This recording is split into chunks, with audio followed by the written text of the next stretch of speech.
final session of Mashup Creative Industry Symposium. If you're joining via YouTube Live, please use the chat to reflect, connect with one another, and share your vision for how we can build a more hopeful and inspiring future. To those of you who are here in person, thank you so much for being here today. I know you are all very, very busy people, and the fact that I got all of you in the same room at the same time feels like a little miracle. So thank you for representing the executive leadership of the region's most vital arts organizations and institutions. This is a unique and powerful opportunity to be in a room full of people who are shaping the future of our region's cultural landscape. So thank you. Now, I don't need to convince anyone here or online about the power of the arts to change communities for their wellness, but I thought it would be a good opportunity to just remind ourselves of the fiscal impact that we have on the region. So many of you already know that studies show again and again that cultural tourists stay longer and spend more money in the cities that they visit than the traditional leisure tourist. And so a cultural tourist will actually spend on average 38% more, and they will stay 22% longer than a traditional leisure tourist. And even in this post-COVID world, and despite all odds, the visual, performing, and culinary arts continue to provide us with opportunities for joy and inspiration and delight. And that is a gift to humanity. So the region's creative workforce deserves tremendous respect for the work that you all are doing today. Please give each other a big round of applause.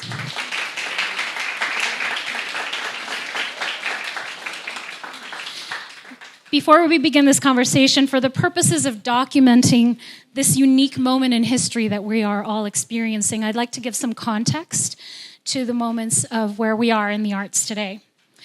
So on a local level, our city council just adopted the first cultural plan. This 10-year cultural plan gives arts and culture a seat at the table for the first time and aligns arts and culture with the priorities of city government. On a regional level, on a state level, and on a national level, the story is a little bit different. During the cultural planning process, the community did identify two top needs for the arts. That is affordable artist housing and affordable event spaces. So we can keep that in mind. Now, even though local funding sources are drying up, on a national level, it's much worse. The arts community is facing historic funding cuts to the National Endowment for the Arts, National Endowment for the Humanities, the Institute of Museum and Library Services, and the Department of Education. As part of the administration's new executive order, the banned and trigger words that prompt an NSF review include the most obvious ones like social justice, multicultural, inequality, but they also include words like barriers, enhancing, promoting, and of course the words disability, female, or women. Even the Smithsonian, we can laugh. Even the Smithsonian, our nation's keeper of collective memory, has been pressured and is being pressured to rewrite its narrative, to erase the contributions of women and people of color.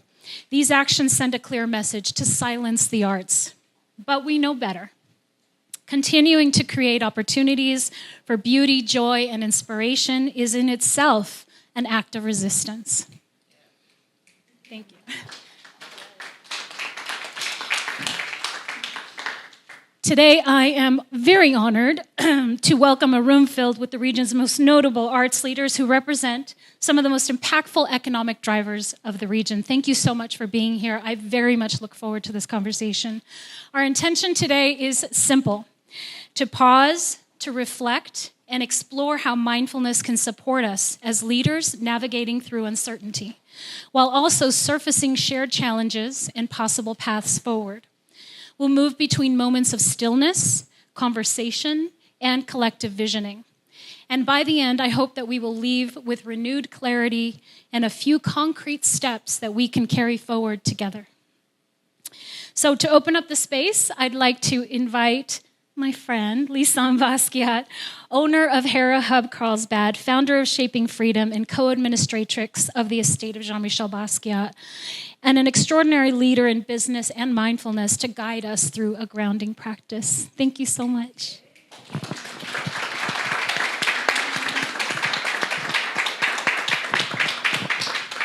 Hi, everyone. I'm going to do that in 2 seconds. And I first want to say that the person speaking was Susanna Peredo, founder. What'd you say? Oh, Swap. Swap. Susanna Peredo Swap, who is the founder of Vanguard Culture, an incredible human, an incredible businesswoman, and an incredible community leader, and a person who through practice and action has her heart and passion toward folks within the arts and toward bringing people together and finding solutions to problems. And so you didn't introduce yourself. You not once said who you were. So let's do that first. I'm going to lead us in a really quick, not too quick, grounding meditation, if that's okay with all of you. So I invite you to just get comfortable wherever you are.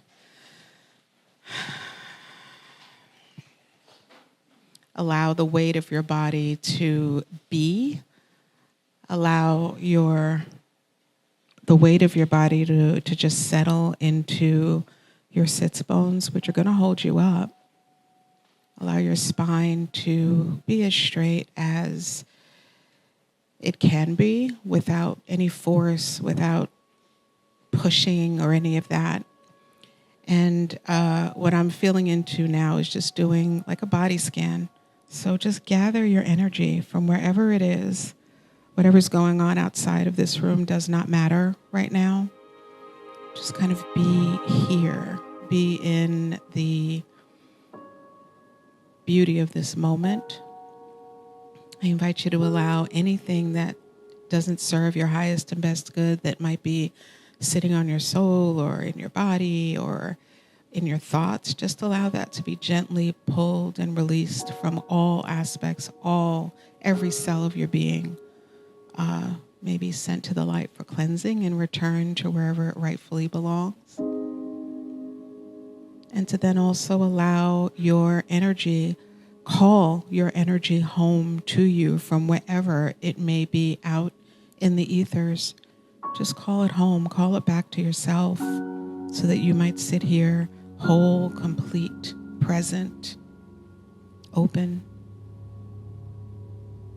And now breathing however feels comfortable for you, and also remembering to breathe, maybe breathing in through your nose and releasing it through your mouth.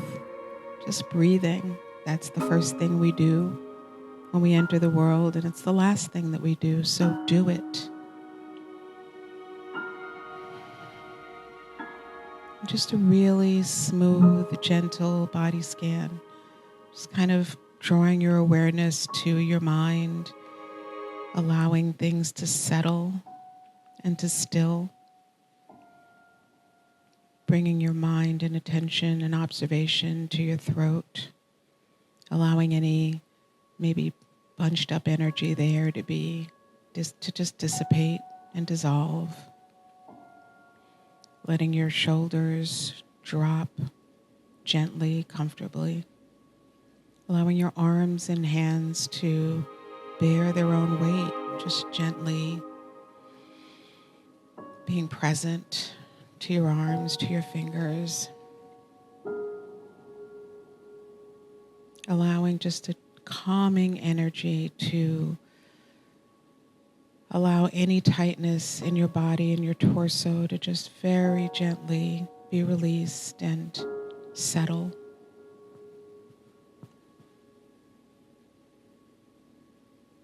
Inviting that energy to then move down over your legs, your shins, and maybe out of the bottom of your feet.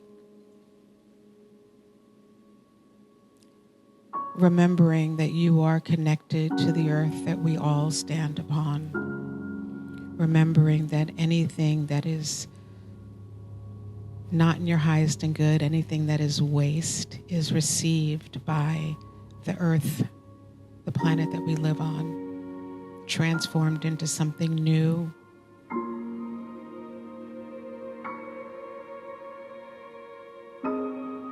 And maybe allowing yourself to draw up some of that new energy that Mother Earth provides us every day, letting it come back up through you.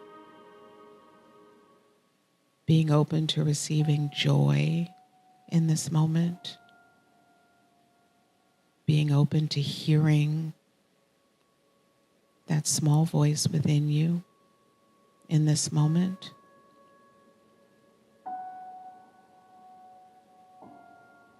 As we start to come to a close of this meditation, I invite you to remember that we're just talking here.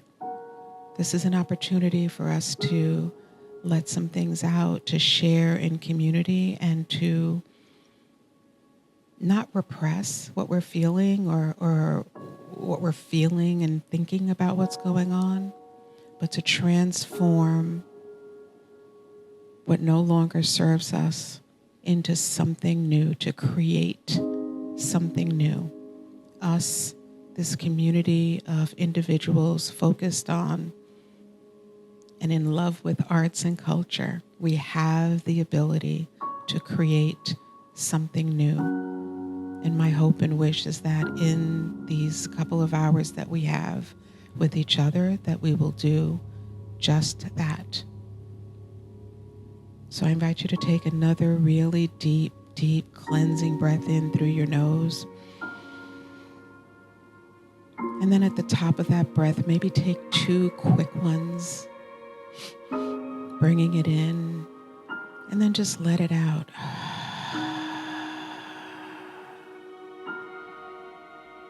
Whenever you're ready, just come back into the room. Open your eyes, wiggle your toes, move your head around. And here we are. Thank you. Thank you. That was beautiful. Well, I invite you all to carry that sense of presence with you as we move into the conversation. So this is how it's going to go down. You were asked to fill out a needs survey at registration, and based off of your responses, the day will be broken down into 4 parts. The first one is funding and sustainability, then equity and representation, workforce well-being, and then we'll take a brief break and then return for a moment of collective visioning. Now, it's easy to fall into venting, but our goal here is to stay on the side of action and intention, okay? But of course, we know that you want to have a little bit of venting, right? You got to get it out of our system. So at each segment, we're going to give some folks 30 seconds to vent. It will be timed by our amazing intern, Adriana, over there, and her amazing gong. So this is what it sounds like.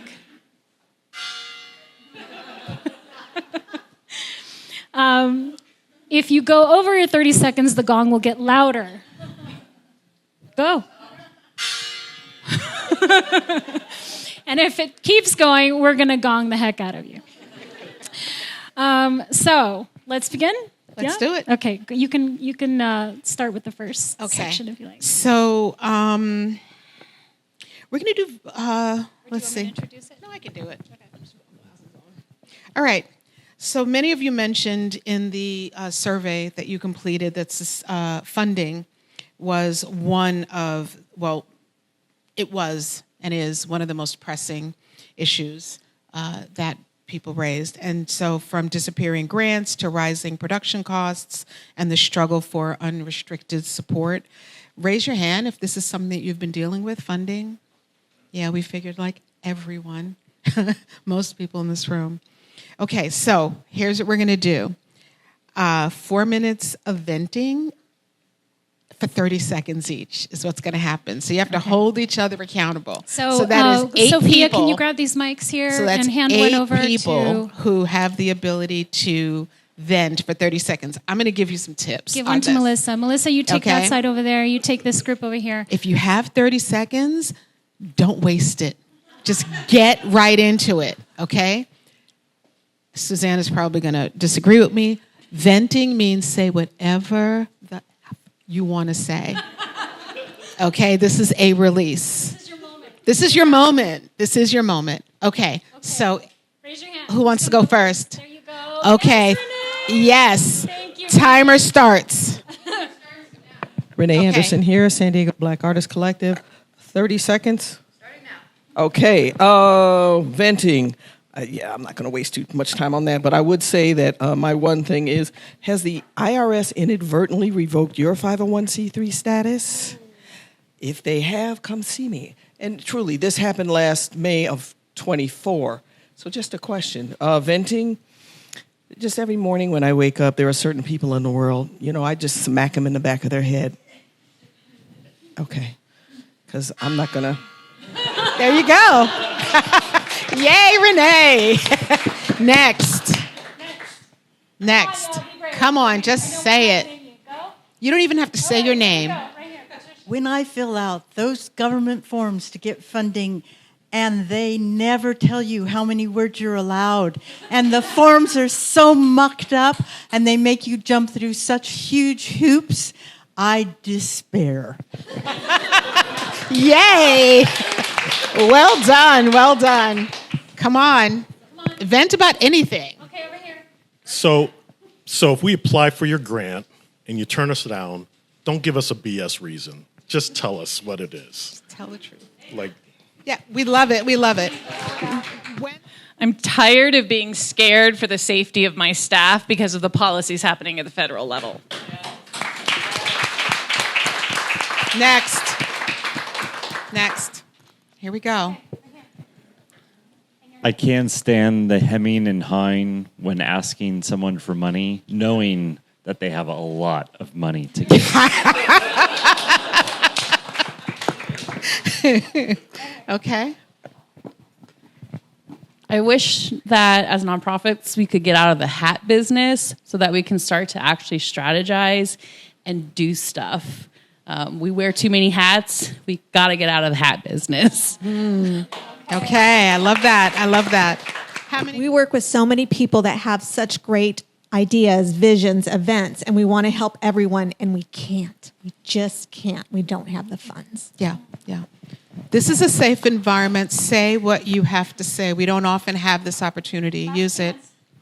The donors, the ones who, have the money but give you a little bit of it and then ask you to make your music whiter, make your artists more, waiting in the back, not being fed, sandwiches instead of money, just the expectation that the art has to be here, but if it looks too nice and too polished, then you don't get the funding. But if it should be grassroots and feel grassroots, but then be able to do this thing up here as if you have millions of dollars. And so there's just this kind of like damned if you do, damned if you don't, and can't really be authentically the kind of artist and produce the kind of art that drew people in the first place. Yes. Excellent. Thank you. Yeah, that was a nice drop the mic. Thank you. Did that feel good? Right? Get it out, right? Okay. We're going to do that a lot throughout this. Yes. Okay, so the very first question that we're going to put out there, so that you can all learn, what I discovered is that because I've worn many hats and I know, we're engaging with film, theater, fashion, dance, visual arts, music, right? We work with all of y'all, is that we hear the same issues come up again and again, and y'all don't realize sometimes that you have the same struggles. And so this is what we want to kind of open up. And so the question that we want to go around and have you answer is, how are you adapting, and what would sustainable support look like for your organization? And I invite you to both speak it, and if you don't want to do that, write it down on the paper in front of you. But we at Voices of Our City, we just had this phenomenal original theatrical piece that's been in the works for 3 years with us and Moxie Theater and La Jolla Playhouse. And for us to all, in navigating all of the different cuts, challenges, barriers that we are, given what you've just talked about, we're having to indefinitely postpone this show that we've been working towards for 3 years so that we can just focus on having a fundraiser that we hope will be successful. and we can't even fully talk about that too, because funders don't want to hear, here's the great thing we've been working towards that we can't do because you didn't give us money. And so it's like, do you tell the story around, here's this awesome thing we can't do? And just trying to find out how you talk about it, and also how you celebrate the artists who have been working on this for 3 years together. Who has a similar story? Who has had to postpone programming because of... Okay, Andrew, do you want to say anything about that? Or are you just raising your hand? Yeah. Anybody else? Raise your hand if you had to postpone your funding this year or excuse me, your programming next year because of funding. No? Okay, just one. Do you want to share it? This is really kind of because of changes at the state level, but it was a program that is, it's a school tour with all actors with neurodiversity, bringing an amazing story into the schools. And I was just really surprised with the California Arts Council, not supporting it and looking for support for this particular program. It just that's the one that breaks my heart. Okay. So what would sustainable support look like for your organization? Sustainable support for us, and I would imagine most of the organizations in this room, looks like from either an individual donor or a foundation perspective, ongoing, trust-based, where it's not on a whim or a new testing experimental basis, or small funding scattered year by year to different organizations, where it's aligned strategically, our mission aligns with their mission, and it's year after year based on aligned results, where they're feeling that return on investment of it being either their strategic mission, if it's a foundation, or if it's an individual, they feel that they're rewarded intrinsically and our mission aligns with theirs. Not something that's, we gave to you last year, we're not giving to you again, we're giving to this org because la la la. Or it's experimenting, we're just trying something, or it's harmful. So sustainable is, we can count on this because we align with your strategy, you align with ours. We trust that you're going to continue serving the community in this way, and we can make plans based on that to continue serving a growing need in the community to do that work. Man. I think that's what you were saying before about power dynamics too, with funders feeling like they can control the narrative in what we do based on what they think will be most impactful, and not following in on that trust. Yeah.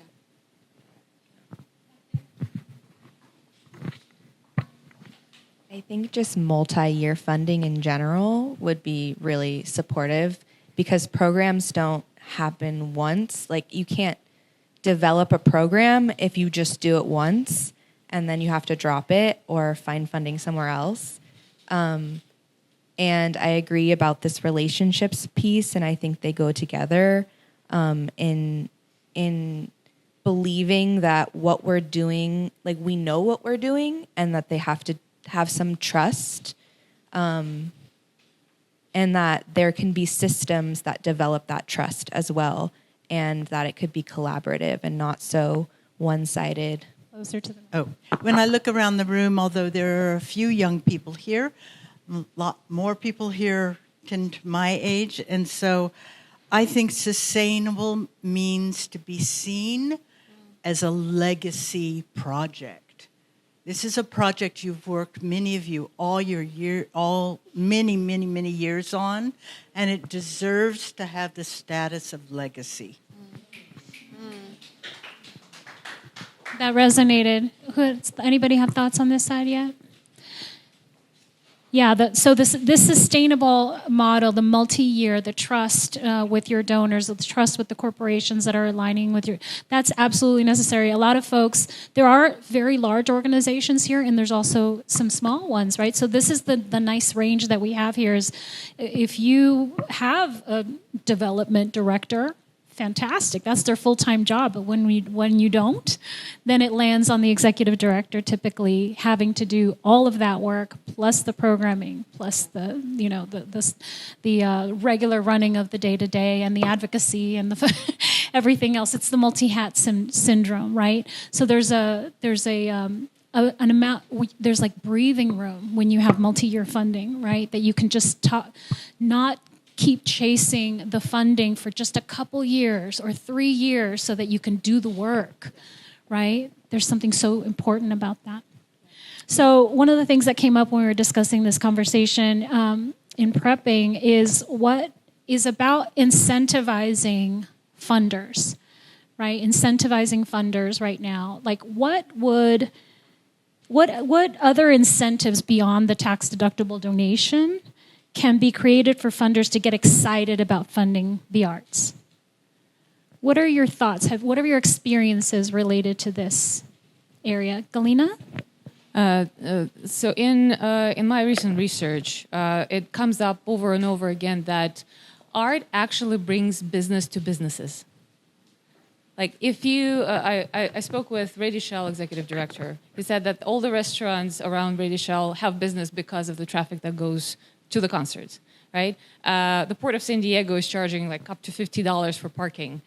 People who are going to the concert, right? So we do generate a lot of business in the region because we drive traffic, because we activate the spaces. Like if nothing else, but investing in their own business, in sustainability of their business, I think should be a good incentive. You know, I was in a conversation recently about some different financial models and tools. And there's this fund that was created, and I think it's a fund, and some of you may know more about this than me, but it was a fund that was created to support health benefits or health insurance for teachers. And it's an investment vehicle.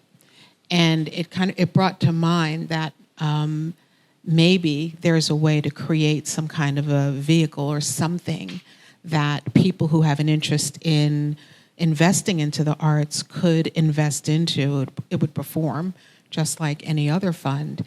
And that would be a great way to have people invest into the general arts and then pull those funds out so that those folks who are running those programs would have the freedom and the ability to create whatever they wanted to create without that kind of one-on-one, I'm going to give you this $4, but you got to do it my way.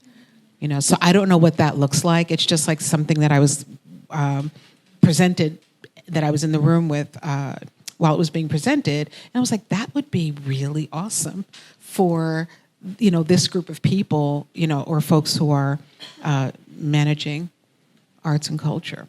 This person has money and they want to invest it like stocks and bonds to get a return. Is that what I heard? Yep. Okay, because my finance brain was like that. Oh yeah. Well, what I'm saying is that I like it. I've never heard it. I like if that it's idea. about power, right, or if it's about wanting to invest into the arts, it's a way of doing that, removing you from it. You've satisfied your desire to invest into the arts, and there's a return on it. It performs on the market. So I don't know what that looks like. Well, I think but it's just like something I wanted to throw out to this group, and I don't know. Maybe we can talk to folks that we know who. Well, we are in America, and people do like to make money. And if we can't tap into there, you're not going to live here forever, and you might as well leave it in someplace good. Yeah. Let's tap into there. I want to make a buck. That can always work, too. Yeah, I mean, I think it's, again, beyond just, you know, the very, like, tax-deductible. It's a tax-deductible donation. We've been doing that for a long time, and just another way of helping. Because it does take money. We all know that. Yeah. And I think the idea of a crowdfunding idea, of a general idea, or a Patreon idea, as you're seeing these kind of companies that developed over time as with new creators, right? The idea of having a Patreon or these other areas is that we haven't tapped into the power of what is positive through AI, what is negative through AI, and then the use of AI to develop a format that maybe could be done in that way that's a Patreon idea or a generalized idea for supporting the arts as a whole, where people can invest into a market sect that would support the artists as a whole. Thank you for saying that. Yeah. Bob? Thank you. I feel one thing that sometimes we overlook when we're asking somebody to invest in us is what's that going to accomplish? And I think they, especially foundations, may be more interested if it's going to help you last longer, make you start to become more self-sufficient instead of just, we need this, we need that, we want to do this. What's the result of that? A small example would be a technology grant for $500 to buy those electronic dip jars that you take tips in. So they pay for that, and that's going to increase your ability to get donations. So it's a money-making product that's going to help you. You can maybe use it for ticket sales or something like that. But on a broader scale is to say, hey, this project is going to, even if it's to hire a person staff, it's going to create something that's sustainable. So I don't have to I may need you for this 3 years, but I don't have to come back to you every year because they have other people to help, they have other projects. So something that's going to actually create something sustainable so they're helping you for a short period of time with a real plan. Absolutely. I think this crowdfunding situation came from the idea of mutual aid, which comes from very on the ground community level work. And when we try to extrapolate it and put it into some kind of money making system, it is actually doing the opposite, I think, of what we're trying to do as artists and as people who help facilitate the connection and culture that's possible between human beings. So I don't know if that's the way to go, because then we're further investing in systems that don't support us in the long run. So I wonder if thinking about it more like mutual aid, because mutual aid is small donations and many donations. And so if there's a system that doesn't necessarily benefit the person that is donating directly financially, I think that there are still ways that people would be motivated to support the arts. I know that there are a lot of people that are interested in that, but just don't know how. So yes, a system needs to get built, but I'm not sure that continuing to invest in some kind of money-making system is the way to do it. If we're trying to create something new. That's fair. Following with that model about mutual aid, I just thought of this idea of how can we create a model to share resources. So for example, at our gallery, sometimes we need a short throw projector.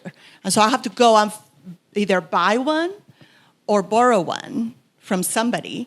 But maybe there could be an organization or a place that would have equipment or other things where, like a library, where others would kind of check out and we would all be able to share in these resources.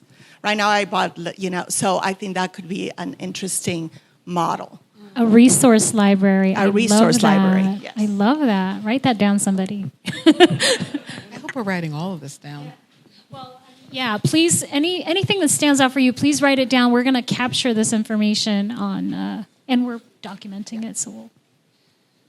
okay, we have a couple minutes left on this topic. Yes, sir. Robert?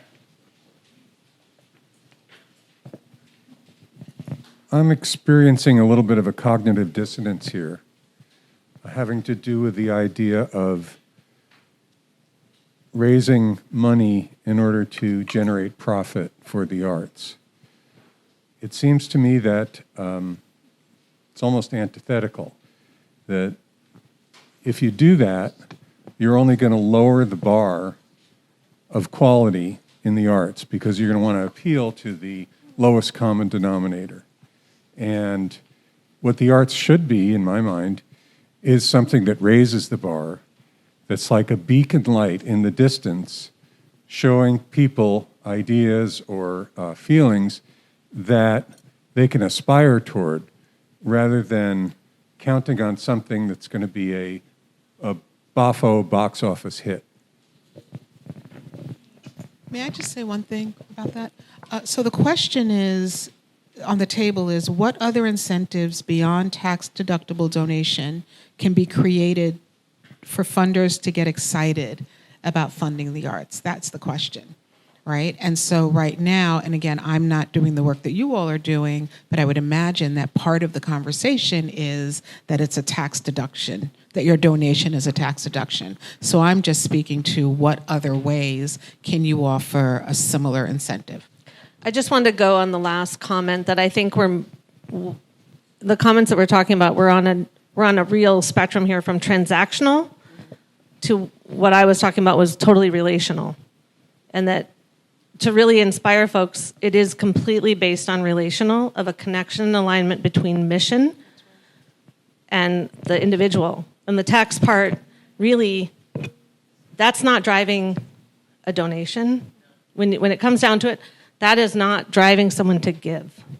So I think it is usually somewhat individual to an organization as to what will actually excite somebody. It's about an experience. It's about a feeling you can provide someone, and just to dig deep into that creativity of what can you provide that's truly individual and unique that you can offer. Maybe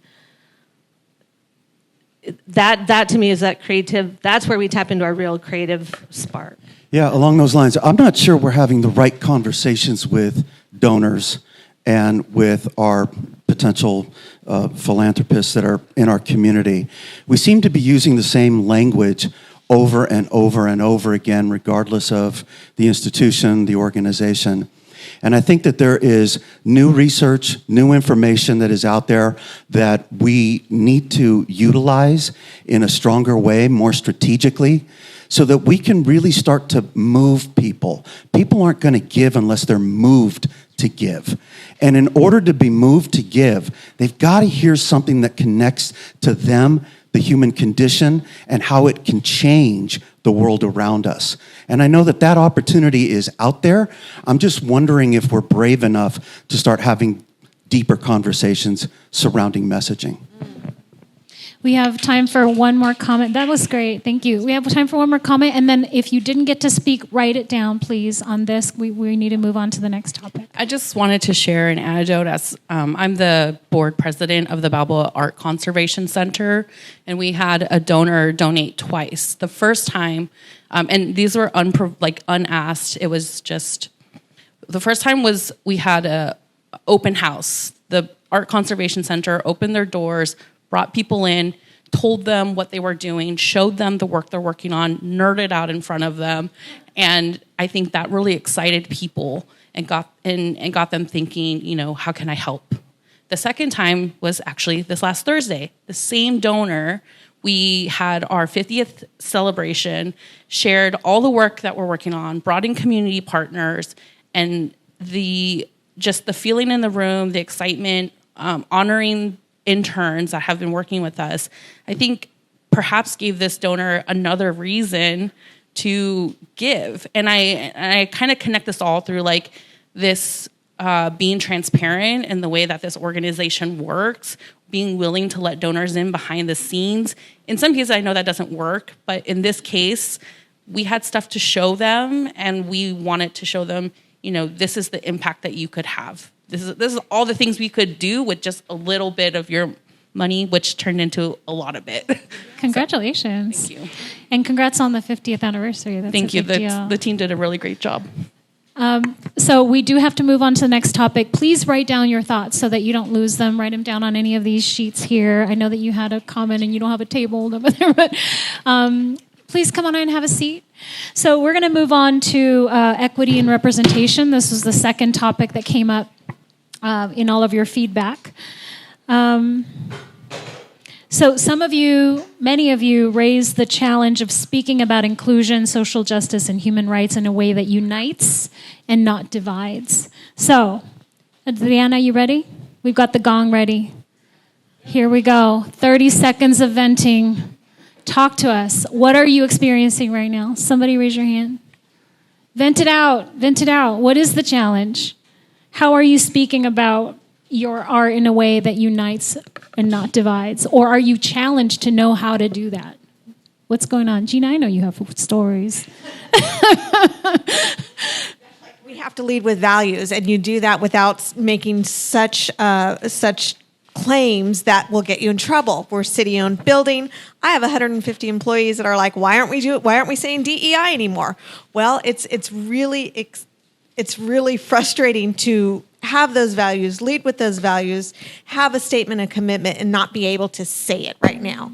And we just need to stand by it, live with it, but not express it like we once could. And it is absolutely terrifying. I mean, just in general, like having a space for people that are unsheltered. I'm emotional because of something else, so I might cry. It's all good. I'm fine. Gong me in a second. But the whole point is to be a safe space for disabled folks, people of color, elderly, our seniors. It is like everybody. And we can't really talk about that because we want to keep it safe. So we're always kind of like this, navigating this moment and trying to stay safe for folks. But also, it's us. I just want to say the homeless community is us.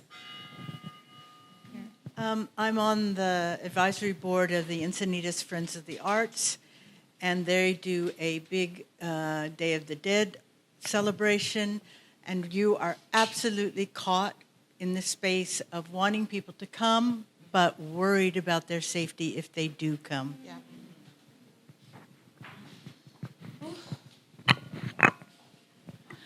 I don't like that I'm even scared to talk about it here because I don't want to draw extra attention to myself, and I know there are cameras, and that sucks. That's fair. I think a lot of you are in that place probably that you don't want to call out your organizations, but can you write it down?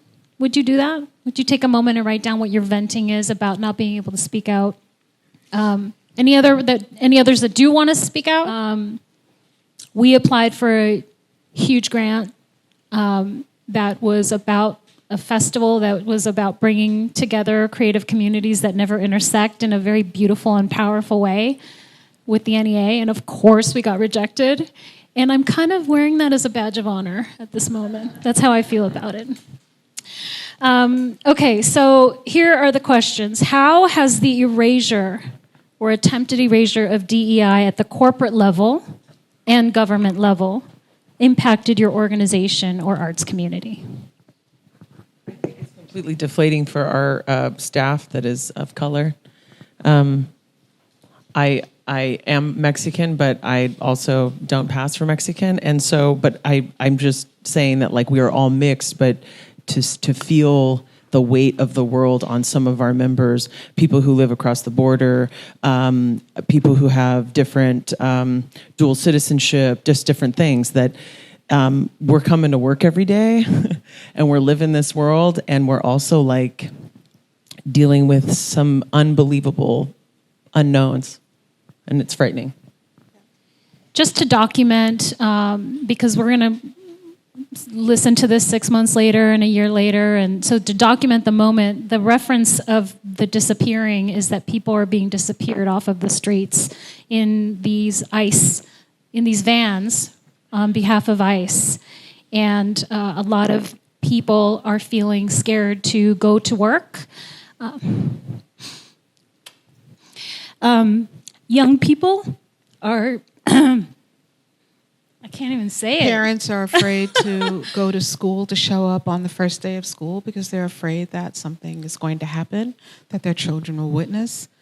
People are being snatched off the street in the middle of the school day while their kids are at school, expecting their parents to be outside at 3 o'clock. People are in rooms where, in safe spaces, where under any other circumstances they would feel 100% comfortable speaking their truth, especially in a room like this one, where we all know that we can, and people who are accustomed to speaking out don't want to or are afraid to because they're afraid that their funding is going to be pulled, or the spotlight will be on their organization, or there'll be some retaliation for speaking out. And so that is what is happening in the world. So let's talk about safe spaces, right? So I think that one of the responsibilities of executive leadership in various institutions is the opportunity to create safe spaces for your community. And, some folks aren't dealing with this right now, right? And so you have a different type of responsibility.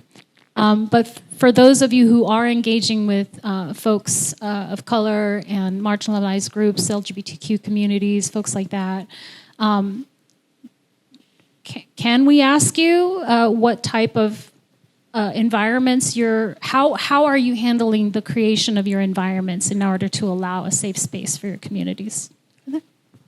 All of our spaces are led by marginalized people and intersectionally marginalized people, so there's no lack of understanding in the leadership, which I think is just almost the only way to make something feel safe right now, at least in my personal experience as being a disabled trans person. It's not very fun to be in most spaces. And so, it really matters. And that's what I look at. And I also look at all kinds of things to see if something is safe. One of them is if there is an opportunity to share pronouns, which today there was not. And if there is a level of permission to do whatever you need to do in the space as well, because it's not really about particular identities and marginalizations. It's more about making everything feel inclusive. So that's kind of how we work around DEI language. We've never used DEI language. We talk about inclusivity and not leaving anyone out, and that does require a bit of work here or there in how we operate. Can anyone else speak to your environments that you're creating? I'm going to speak from a slightly different world that I'm a part of as a professor at a community college. We just had convocation on Thursday, and the main topic was about what are we going to do if ICE came into our campus, because we have a lot of students who are refugees, who are immigrants, who are undocumented, and students who just could be profiled for whatever reason. And so I'm going to be in my classroom next week, and I would say that in my Chicano art class, 90% of the students are those students who are feeling the most vulnerable right now. And so I understand,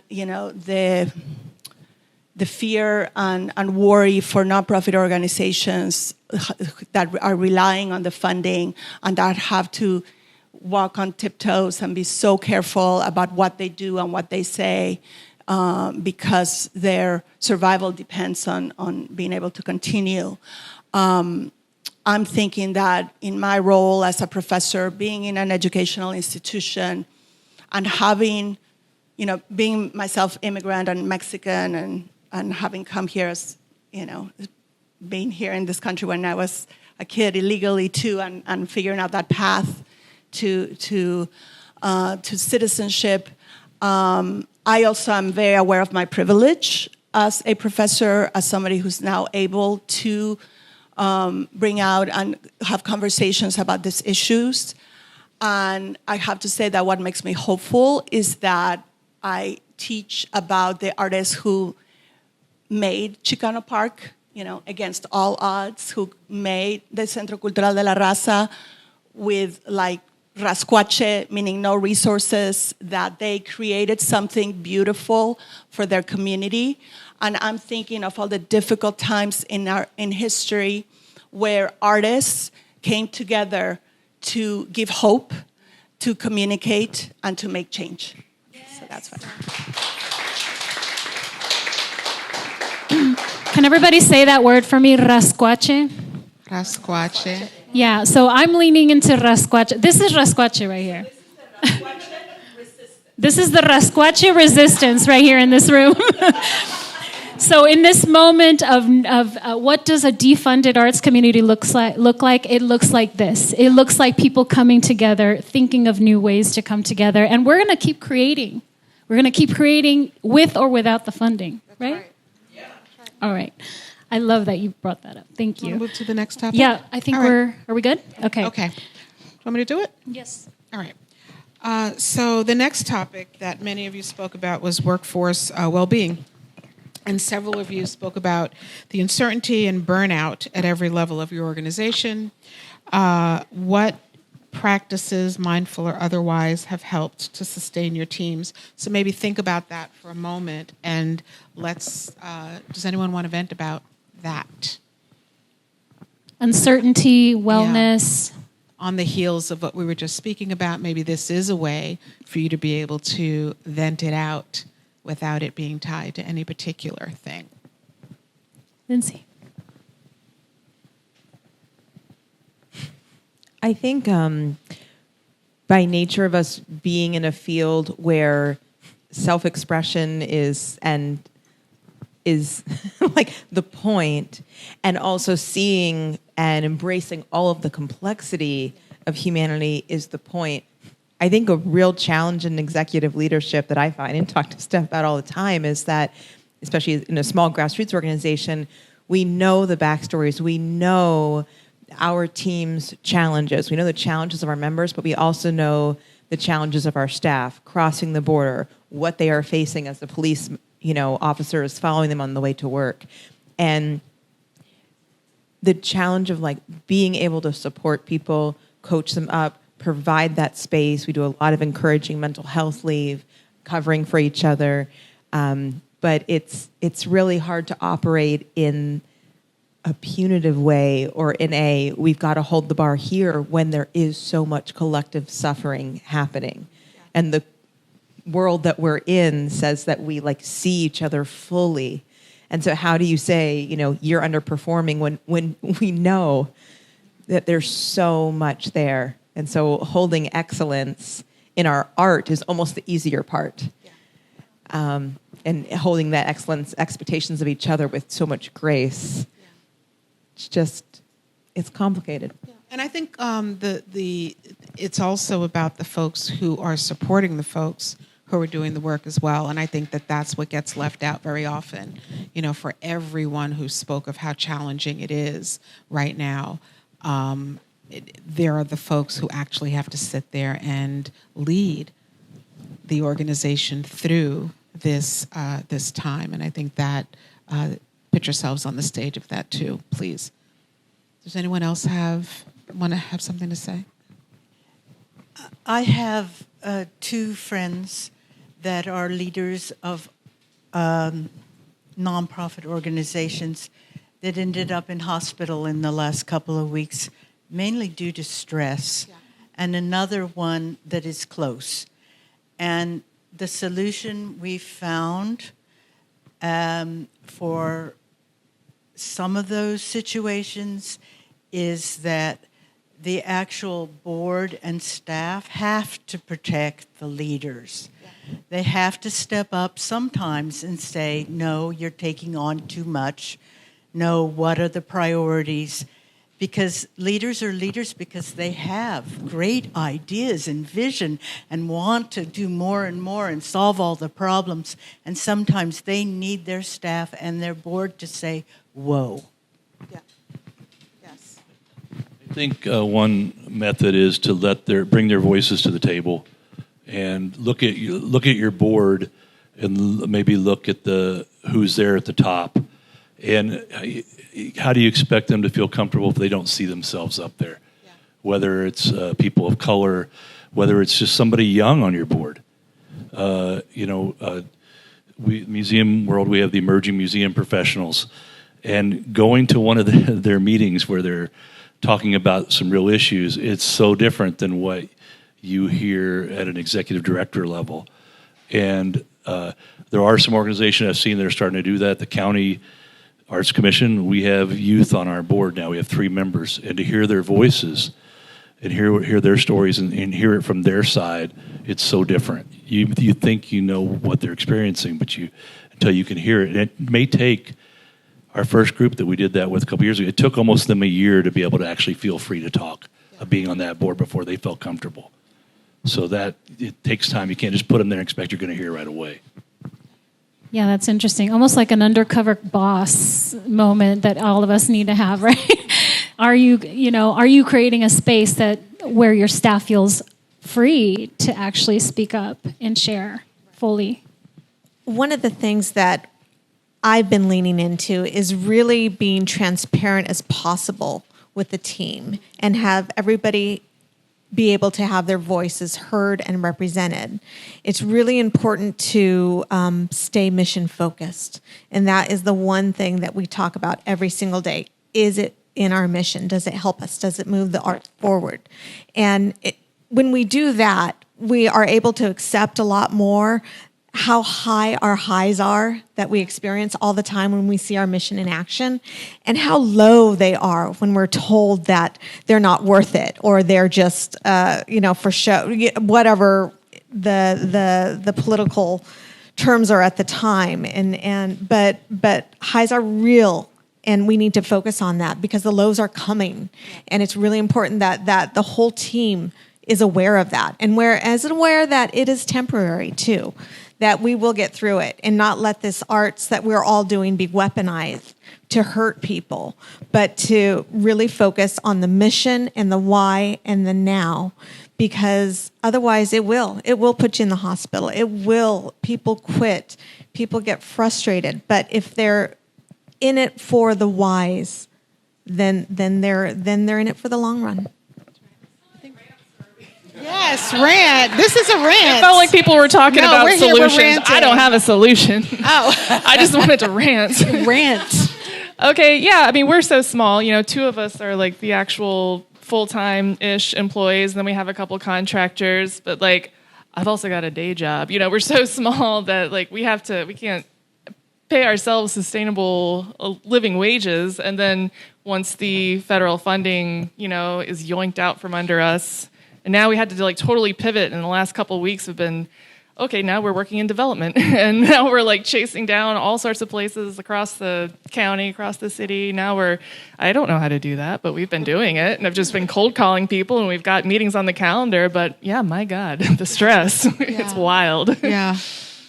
Yeah, one word that I keep thinking of from everything I've heard everybody say is the magic word for me in the last couple of years has been boundaries. And that it's great in the arts, maybe more so than anywhere else, because there's this kind of false, toxic positivity I find in our community that's like everyone we work with is amazing and everyone has a voice and every little thing they do is fantastic. And it's like, well, sometimes that's not true. Sometimes they suck, they're annoying, they're addicted to self-righteousness, go on, right? And so I think that one of the most important things, as alienating as it might be to people who are especially precious about it, is like, no, like I understand people in pain can be insufferable and hurt people, but you can't do it to us. That's right. Because you're not worth it. You're not worth our health. Right. And you're not going to get better here if you're like that. Yeah. So you can go elsewhere, hopefully to a therapist, which we are not getting paid like, right? Like when we started CCWL 16 years ago, the joke was give us money so I don't have to have a roommate when I'm 40. Now it's going to be 50, right? Like at this rate. So it's, at least you can do that. At least you can set those boundaries and say like, nope, sorry, big kid time. That's time is precious. Time is precious. Yeah. That's something I've learned a lot from you, Lisanne. Thank you for that. I have needed that. It's okay to say no. It's okay to say no. Period. It's okay to say, it's okay to take care of yourself. Yeah. It's okay.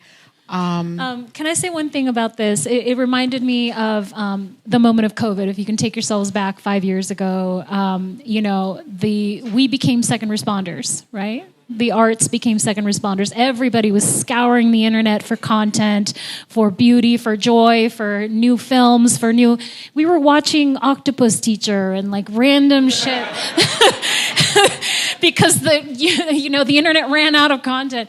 And so we became second responders, and this almost feels like a second pandemic of sorts, right?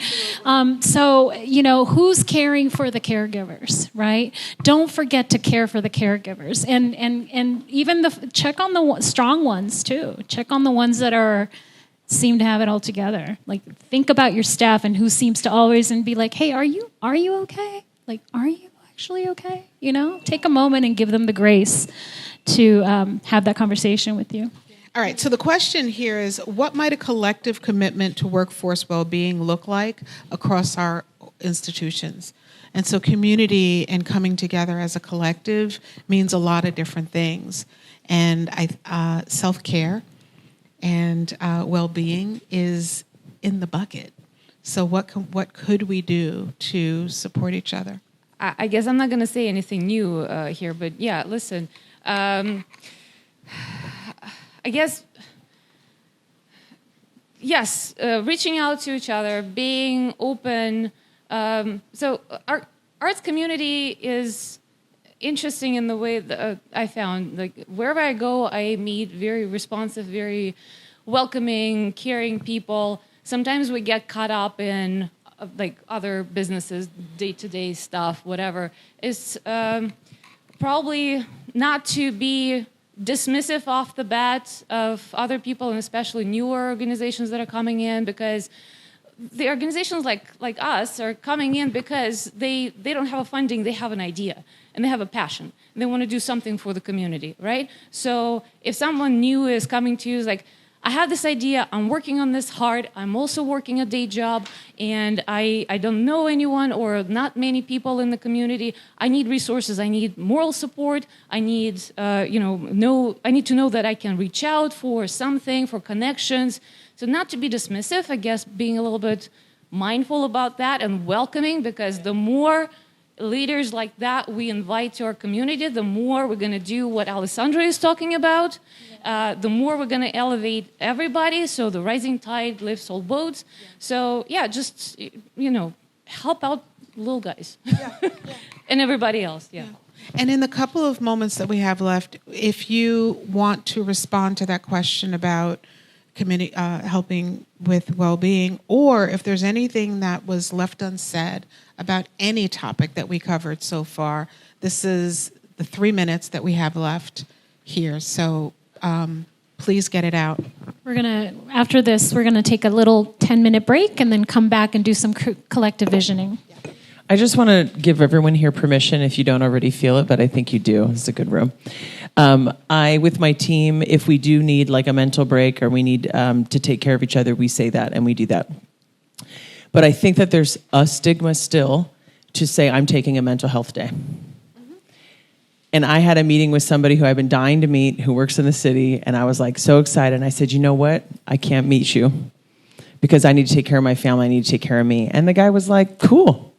And I think that just like making space for people who need mentorship or are coming up and they have ideas, to remember to just be this all the time, even in other meetings outside of your organization. Like, I think for leaders, you have so many balls up in the air, and you're fundraising and you're running the program or you're whatever, you're recruiting. You have to keep this perception that you got it all together. And I think that this is really humanizing for me. Like, that's why I'm like over here like sobbing and crying. I didn't know today was going to be like this, and I'm so grateful for it. That, check on each other and say what you need. Say what you need even in a meeting outside of your organization. If it's creeping up on you and getting in the way of boundaries. That's right. We have to type A differently, We have to type A differently. Say more on that. Yeah, no. Say more type about A. that. Type A isn't always like the person who's like running and moving fast and getting a lot. It's type A is about accomplishment and getting things done. And I think there has been this badge of honor associated with doing all of that in not human. Right? And so what I believe and what I stand for is we have to type A differently. We can be up to these amazing, incredible things that we're doing. There's no one in this room who isn't passionately tied to some kind of a purpose. And so you're getting all the things done, but you don't have to do that and disregarding the human being that you are. And as a human being, you got to drink water, you got to sleep. You can nap. You don't have to show up for every single thing. You can have a moment where you're just like, I need 15 minutes. you know? And I think that the more that we're willing to accept our own humanity, the more we can actually do in the long run. But we have to disconnect accomplishment from being this kind of robotic, getting it all done all the time, every day. We just have to type A differently. I think that's a good note to pause on. Or go ahead. Go ahead. I Take have us out. one last thing to share some of the things that we've done as an organization, because before we were talking about money, right? How to make sure that we have sustainable resources. But oftentimes, funders, community members don't realize that the majority of the funding of the expenses that we have go to people. I'm going to take a moment to pause on that. People are very important. And oftentimes when we build goals, priorities for the organization, we do it based on the programs that we offer, not on the people that we have. And so as an organization, we have made it we have OKRs and KPIs. And everyone in the organization has a voice in determining those key results and determining the KPIs, so that when they're given the opportunity to do something, they're doing it for themselves because they've made that choice. They've set their own goals within the organization that tie to the vision. And one of those goals means taking care of the people that we have. Just a moment. The goal for the organization is taking care of the people that we have. And the easy way of defining that goal is retention. So we make sure that we have, for us, 92% retention for our staff. And then our team thinks about, how do we do that? They think on their own, how do we keep the people that we have on our team? How do we build a community around that? So they themselves in our organization built their own committee called the Culture Club. And the Culture Club takes care of the people in our organization. We're all a part of the Culture Club. We all participate, but we have a group of people that are dedicated to maintaining 92% retention in our staff. And they have a long list of things that they can do. Culture Club is just one. So make sure to prioritize the people with the goals that you're setting for your organization. That's fantastic. One more. This is the last one. I'm in mode of like starting the semester, so I'm thinking of some of the things that I tell my students. You know, my students lived through the pandemic. Their high schools, you know, their prom and all of those wonderful things were taken away from them. And we've gotten used to mediating the world through a screen or through a phone.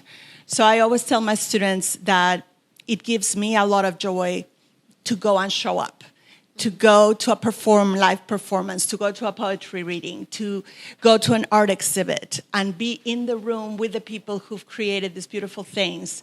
And I'm so Pollyanna, I'm sorry. And I get so energized. And it's not so much that I'm an extrovert. I just love to be in this space because it shows that you appreciate what is being done and you appreciate the people that are putting up this effort to share. And this is where I could tie it into where we're talking about donors. I think that so many of these things are also mediated through these applications where they read things. If we could get people to do a cultural tour, to go around the city and see all of the amazing things that are being done all over, I think that would also change the mindset so that people will actually see the richness of what we have to offer. So as we're settling back in, I didn't ask your name. Cecilia was chatting with me about a poem that she reads to the folks that she works with. And so I asked her to send it to me because the title of it itself and just the energy around the way she shared the idea of the poem just felt appropriate. So bear with me for like a couple of minutes. I'll read this and then we'll get into the rest of it. Okay, so the name of the poem is Just for Now by Dana Faulds. Just for now, without asking how, let yourself sink into stillness. Just for now, lay down the weight you so patiently bear upon your shoulders. Feel the earth receive you and the infinite expanse of the sky grow even wider as your awareness reaches up to meet it. Just for now, allow a wave of breath to enliven your experience. Breathe out whatever blocks you from the truth.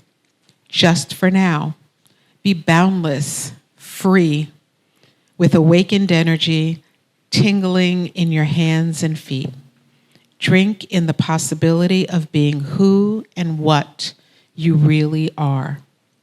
So fully alive that the world looks different, newly born and vibrant, just for now. Thank you.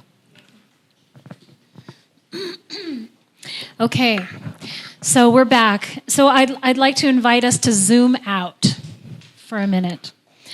If we were to act together as San Diego's arts leadership, what bold steps could we take in the next year to strengthen our ecosystem? Sean? A collective thought came to me in the process of what we're doing. Can I'll get I- it a little closer. What I was going to say is I realized that I didn't ask you all to introduce yourselves and the organizations that you're with. Okay. So I think at one point we can go around the room at the end and just say who we are, you know. Thank you. Sorry. Okay. And it came to me that as everyone was venting and as everyone was talking, and then there was this idea of resource libraries and other different things that came out in the room, what would happen if we just went to this period of time and did a San Diego creative community documentary, and we give everyone their 5 minutes, everyone their 15 minutes, and we produce it based on everyone in. We invite everybody in to do their 15-minute segment. We begin to do this on an ongoing series that never stops, never ends, and keeps profiling over and over again the other organizations to the point where they have it. Now, take it to another extreme, is mean you have links underneath all of those to give, to donate. You have the ability to go directly to sources. You have the ability to cross-market events. You have the ability to do that through one symbol idea of a segment that goes on and never ends. I love that. Galina? Yeah. I think that at least this is something that we are attempting with San Diego Art Directory, is to branch out and collaborate with other industries. Not like collaborate outside of art industry, which is what we need to do to sustain ourselves, like, because they are our audience. We want them in. We want their support. We want them to understand that we matter, that we are an industry, that we are collective, and that we can provide something for them in terms of, you know, elevating spaces, the well-being, additional profit, if you will, right? So this is something I think is crucial, is to continue the communication within ourselves, but also take the communication out and include those people as well. Dory?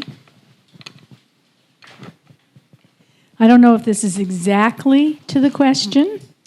However, Monday at 5 o'clock at the Old Globe upstairs in the educational room, most of the theater arts and performing arts people are gathering because we are doing a collective regarding shared resources, regarding like you need a projector, right? So we're trying to somehow or other create a database, find a space, a warehouse to share everything, because a lot of the stuff that happens in theater, we're breaking down flats, we're throwing things away. So we have come together. So any of you who want to come Monday, 5 o'clock, I'm sure we would be delighted to see you. Thank you. Yeah, just above the pub. How do you sign up to this list? How do you become Just connected come. to the group? Ben Thoron is kind of running it, and you'll see everybody that you know there. It's all dance, music, and theater. You should be there. Lovely. So glad that's happening. That's awesome.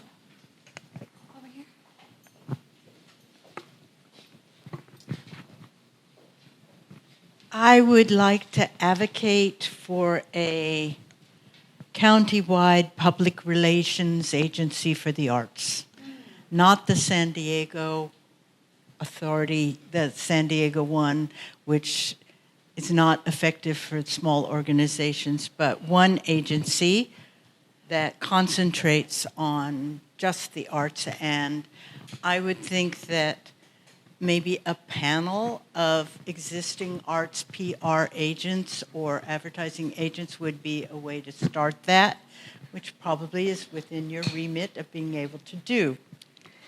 At the same time, along the same line, I've always wanted to see an art limo. And this art limo would arrive full of our supervisors and government officials to events, to attend art events. And they would be all together in one car, and they would have to talk to each other. And there would be a certain amount of fanfare and a red carpet unrolled when they arrived. And they would get PR for that, which we know they crave. And so this is an idea that I think it would be easy to do within a year. I love that so much. Anyone else? And I also love, like, similar is this idea of tour, like a tour that's taking you to various sites, because that's kind of our problem. We don't have like a Times Square. We don't have a, like a main, corridor of where everybody lives. It's all disparate. Some in wonderful places in North County, all the way in San Ysidro. There's some great spaces. I mean, it's really everywhere. But would that be something cool that y'all could sign on to and promote for your following, and then have go from place to place to place and end in some awesome performance or something? What is the name of those dinners that you do where you go to? Oh, I love Progressive. that. It could be a progressive arts event. A progressive arts event, Progressive, where you go to different places and. Man, this is sparking a lot of ideas for my organization right now. Yeah. Renee. Has anybody seen on social media? Well, let me stop and go back. Anybody old enough to remember that bookmobile, or is it just me? I've actually seen this on social media. Instead of the bookmobile, it was an artmobile. Okay. So I dig the supervisor thing, and that's cool. But in case they're acting up and need to be replaced, we'll just replace them with some art. Okay, bold steps, bold actions, bold steps that we could take together in the next year to strengthen our ecosystem. Please, what we're else? here. We don't get this opportunity very often. Let's make good use of it. I wonder about a collective letter to whoever I think may be able to make some changes, because I think there's also a lot of people with power that just don't really know what to do. And so a collective ask is usually very strong. What kind of changes would you like to see? That's a big question. I know. Cultural change, access for all, these things. Big, you're thinking big, right? We're Big ideas. Who's got a big idea? Cecilia. So there's a grant that the California Department of Corrections and Rehabilitation did that's called the Right Grant.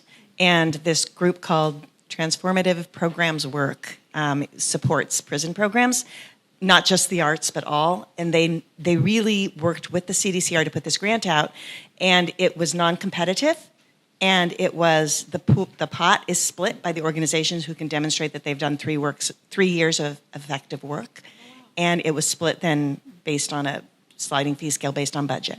And I think it was so wonderful because we're so competing with each other, afraid to say, oh, there's this opportunity because it's one more person I have to compete with, right? And we need to be able to find ways to do something like that. I think it was a really amazing model. So I'd love to see more non-competitive grants where organizations are supporting funders are supporting organizations that are doing good work and saying, we know that you are the experts in this work, do what you do well. I just wanted to double down on this idea of any kind of passport or traveling thing, because a big factor for a lot of especially newer, smaller arts groups is the lack of real estate.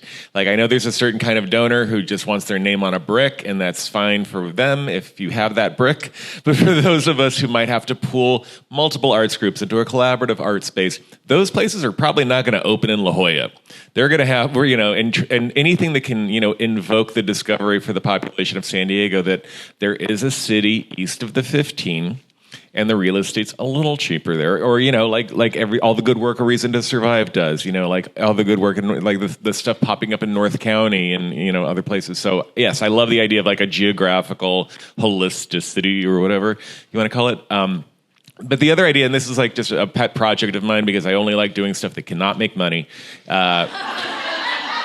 It's struck me since I've moved back to San Diego 16 years ago that, in general, journalism is dying. In general, newspapers are gone, all of that. But one of the first things to go is we don't have art criticism at all. There's at most you're lucky to get art is happening on this Tuesday. Or art happened on Tuesday, but there's no reflection on it. There's no well, this was meh, this was incredible, and having that criticism aspect where it's I want feedback. I'm a big kid. I want constructive feedback, and so how that comes about, I don't know exactly, but I think it's a huge thing for people who just don't even know things are happening because someone mentioned social media, we're all our own advocates on platforms that die every 5 years. No one's on Facebook anymore, and I'm too old to get on TikTok, and TikTok's probably old now. So it's there's having a centralized kind of media stuff of this is going on, and we are unaffiliated and we are impartial and we know what we're talking about would be amazing, right? So I don't know. There's that. Well, that's where I have to pitch for Vanguard Culture because that's what we do, right? I mean, we're trying to give visibility to all y'all organizations. We have a great team of writers that review shows and interview artists, and we've won 72 awards for excellence in journalism. We do arts critique, and we recognize that we're filling a void, right? Because there isn't enough of that. KPBS is doing great work. San Diego Union Trib is doing great work. City Beat died, all these areas. But because of the funding cuts across the board nationally, those entities are now having to restructure and no longer prioritizing arts coverage. So we're trying to do our best, but again, it's always about funding, right? So we're always just within our means, but always pitch us your stories. Don't be shy about this. I mean, we're interested in human stories about the great work that you're doing, and we know that our writers would love to cover that. Susanna, you won through Vanguard Culture 17 awards. 72 awards for excellence in journalism. Are we just going to let her just say that and just keep it moving?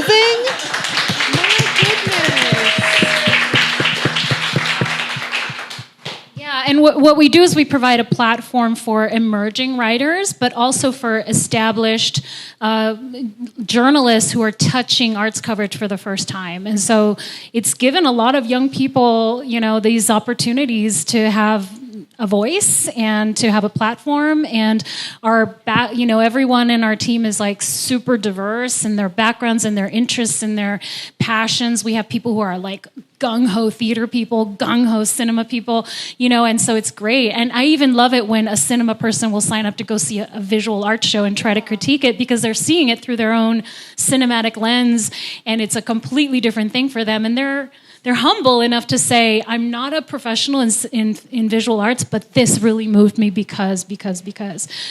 So yeah, it's been a great resource, I hope, to the community. Yeah. You are something. You are something. I think you had a comment. I was just going to come back to the idea of care for our staff. One of the things that has always really bothered me is that my staff can't afford to go to the other theaters in town. They can't go to the Playhouse. They can't afford those tickets. And so one of the steps that we've been taking right now is I reached out to a donor and I said, will you sponsor a set of tickets for other nonprofits?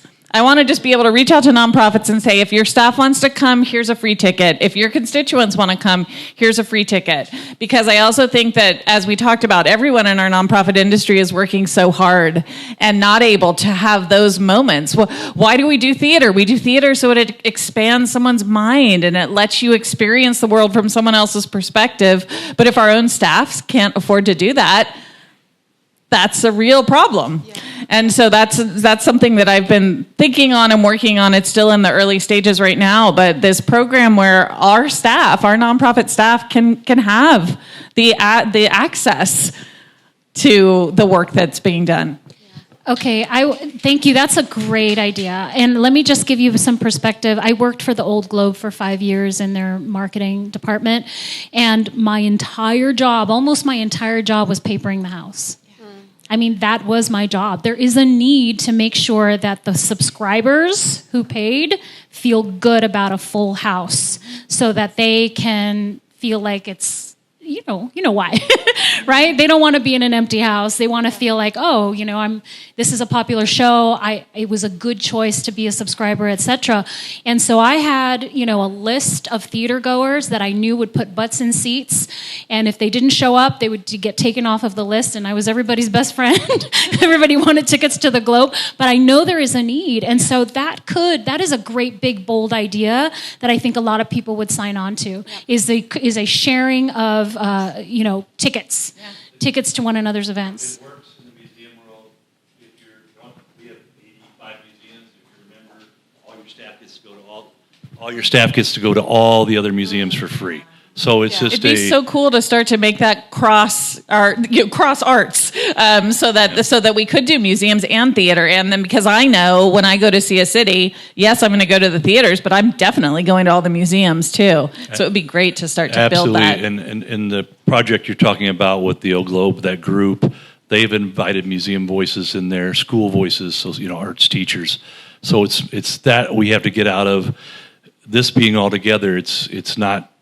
We're all the same group because we're all here in San Diego. It's not different types of art. It's all art.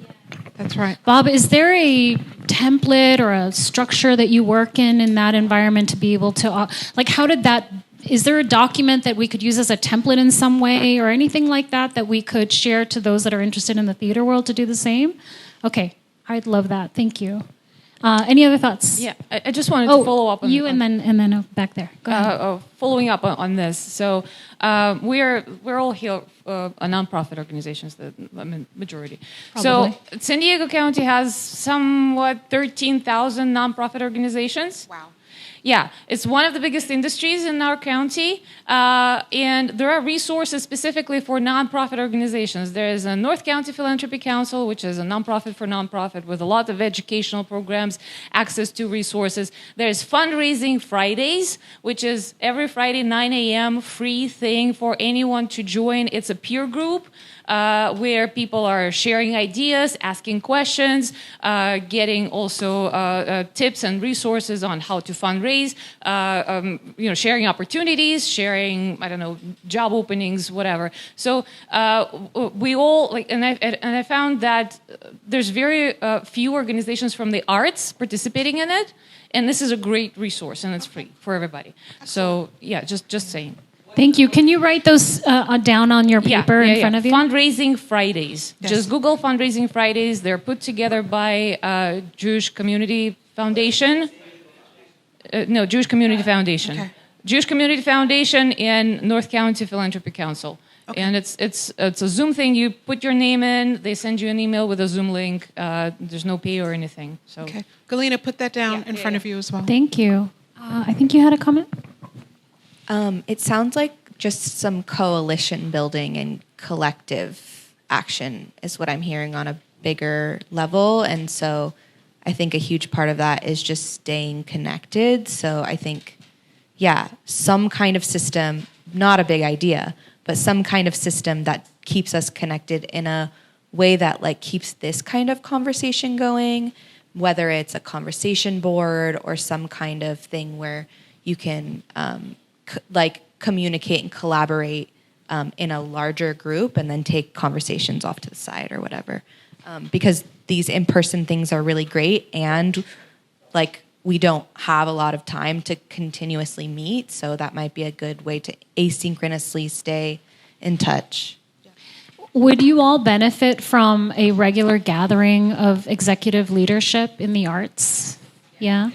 That's something that's very easy for us to do because people kind of see us as a chamber of commerce of arts and culture. We really do touch all industries, and so it's really very possible for us to do like a quarterly Zoom connection with an intention, something like that. We're actively planning next year's season. So if this is something that really resonates for you, please write it on your paper, and we'll make sure to think about that, like some in person, some Zoom, or something like that, where we're gathering. I think for me, in the beginnings of this organization, for me, it was so powerful just to put people in the same room at the same time. Yeah. I hope that you'll take this opportunity to take a step further beyond this room and get to know one another and pass out each other's business cards, and just feel. I hope what this did is it opened up the opportunity for you to pick up the phone and go, hey, I know someone in dance.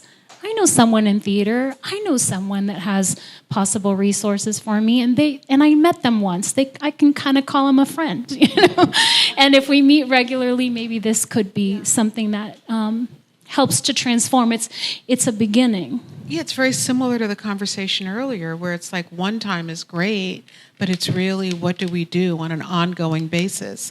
Because we're all going to think of things that didn't come to us during this conversation. So it'd be great for us to continue a container to capture these thoughts and these ideas and solutions, for sure. We're very happy to be hosting. We're happy to host that. We do it all the time. We've done it on a small scale. We did it during the pandemic. We leaned in hard during the pandemic and gathered arts leaders. How many of you have been a part of like one of these types of sessions where we gathered the creative community? Yeah, so like a handful of you. I mean, it's really important to step outside of our bubbles, and remember that you're not alone. Everybody's here trying to fight for the same piece of pie and come to my little thing. And it's like, wouldn't it be incredible if each of you walked away in service of another organization? Like, what would that look like? Imagine? Wow. This is a way to strengthen all of our work. I love when we, as a small arts org, create events that collaborate with other organizations. Like when there's kids dancing, there's poetry happening, there's live art happening. It is insane. So I'm just saying, hi, my name is Steph, and we're doing a big sing-along at Balboa Park on November 14th, where we put the band in the middle and choir and guests come and we do a big soul sing-along. I think I'm already thinking also an invitation to the Civic Center is opening up for some concerts and some performing, what that could look like for just in these spaces when you get a call, I guess, and somebody's putting together a series, throwing in other names to that series we're so down to collaborate always. So I don't know. Okay. Yeah, thank you. Okay. Yes, speaking to exactly that issue, wearing my hat of the San Diego Visual Arts Network, we represent 2,500 visual arts resources in the whole county of San Diego, including Baja Norte. And the visual arts world is changing right now. We're seeing the high-end market collapse a little bit, which is a good thing for the low-end market. And I found this statistic just the other day that there is a 17% growth in small galleries, and they are selling 44% to brand new buyers. Yes. So if you find an opportunity to collaborate or partner with a small gallery and to bring in other forms of the arts during their openings, I think that's an opportunity to tap into a new audience of new art buyers and art supporters. So I would encourage that. Yeah. Lovely. Thank you. I just want to add one really quick thing. It's going to throw us off. Two things. One is Alessandra, I said I would, has an opening. There, it's the clothes story. It's an opening of a show. I don't have my glasses on, but it's an exhibition highlighting African American women's stories and clothing. It's traveling from Atlanta. There were cards out there. The second thing I wanted to mention is, so the space that we're sitting in, I own, and it's Hera Hub Carlsbad, and it's a co-working space and business accelerator. And one of the things that's so important to us is that people are creating, our members are creating within this space. And so this is an example of this being a co-working space and a place that supports entrepreneurs that also has a deep dedication and commitment to having beautiful, beautiful art surrounding, holding space for the folks who are creating. So Galena, through the San Diego Arts Directory, her organization curated the installation that is here on the walls right now. They just hung it on Wednesday. Yeah, and the name of this installation is Utopian Her. The opening is later. I don't want to take time away from this, but I did want to just mention that, and it's another example of how we can collaborate and kind of step outside of what would seem like the literal connection to other ways for us to come together, those of us who are committed to collectively coming together and bringing art into the world. So go ahead. I have also, of course, the mashup. So we're going to give you all, if you can pull out the flyers for mashup, they're in there somewhere, and make sure that everybody walks away with one of those. There's lots of sessions in there for you or for your staff. If you can bring your staff and encourage your staff to go take a moment of professional development. Thank you to our sponsors, California Arts Council, the Soap Factory, the City of San Diego Department of Cultural Affairs, Shaping Freedom, and the estate of Jean-Michel Basquiat, who funded this program, Mashup, in order to make the entire weekend $50 instead of $300. So thank you so much for making that possible. So we just have a couple minutes left, my love. That's okay. Yeah, Let's do it. I think this is the moment. Oh, okay. Let me just say. As we close, we're going to have a quick mindfulness closeout here. Oh, are we? Okay. But wait, before that, we have about 5 minutes left. I just want to open it up real quick to just go around the room and share one action, big or small, that you feel inspired to personally commit to or organizationally commit to. Just one action. Let's take the time for that. And that clock is not right. I'm watching that one. Okay. Yeah, I'm watching that one. That's a brand new TV. Someone leaned on it. I don't know why it's on, and it's not the right time. So let's do it.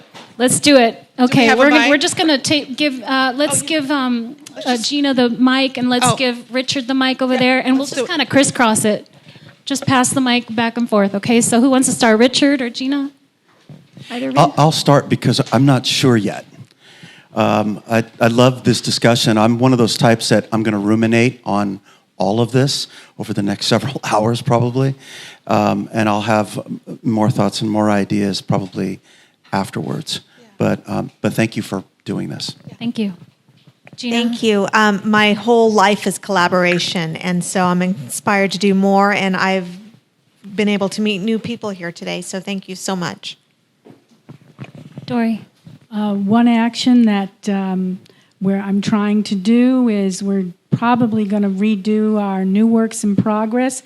So I'm reaching out to a lot of local playwrights to continue to develop, and I'm pushing for things that are important, not just entertainment, but have a message sneakily.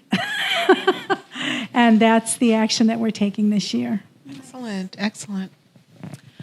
Hi, I'm Adrienne, Executive Director of Arts Education Connection San Diego. Yeah, she, her. And one of the things that I do is co-lead along with Pauline Crooks at the San Diego County Office of Education. We co-lead the Aero San Diego, the Arts Education, everything's, alphabet soup. The Arts Education Resource Organization.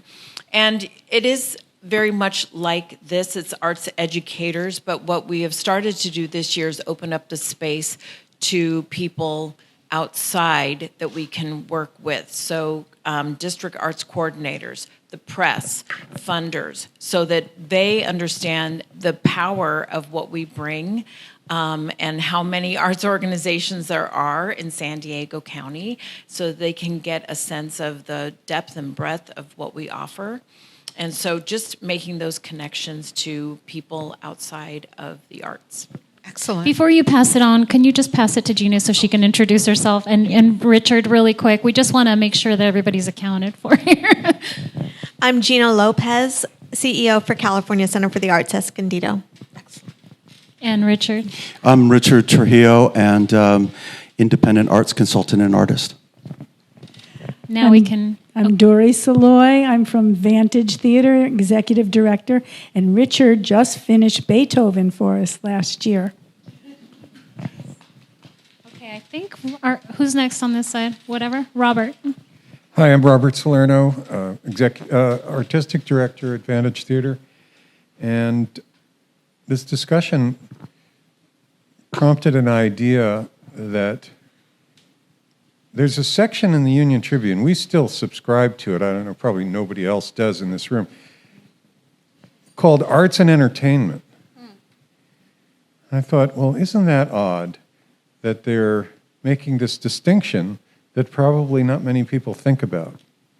So I'm going to focus my energies more on the arts and less on the entertainment. It's amazing, yeah. Lucy Eagleson with A Reason to Survive, better known as Arts in National City. One thing we've been thinking a lot about is partnership. Christiane, I was really inspired by your thought of performing arts. And so partnering with different community-based theater groups to come in. We focus primarily on visual art, right? And so Signet came in and did a pop-up with us, and the kids went wild. They're asking for autographs. It was amazing. So it's just something we're starting to think about, and I love kind of that cross-sector approach that is in this room, and it's something that we're hoping within our community to uplift as well. Excellent. My name is Lindsay Seegers. I serve as the executive director of Voices of Our City. And this beautifully curated gallery by Galena, I've been just enjoying it these whole few hours we've been together. And I love that idea that came, I think it was over here, of teaming up with, small emerging artists for our events and tying into our musical and performing arts, bringing visual arts more consistently as an aspect of what we're doing. So I'm really excited to start integrating that into our work. Excellent. Alessandra? I'm Alessandra Moctezuma. Besides being a professor and gallery director at Mesa College, I'm on the Arts Commission representing District 3, which is downtown, Balboa Park and all that.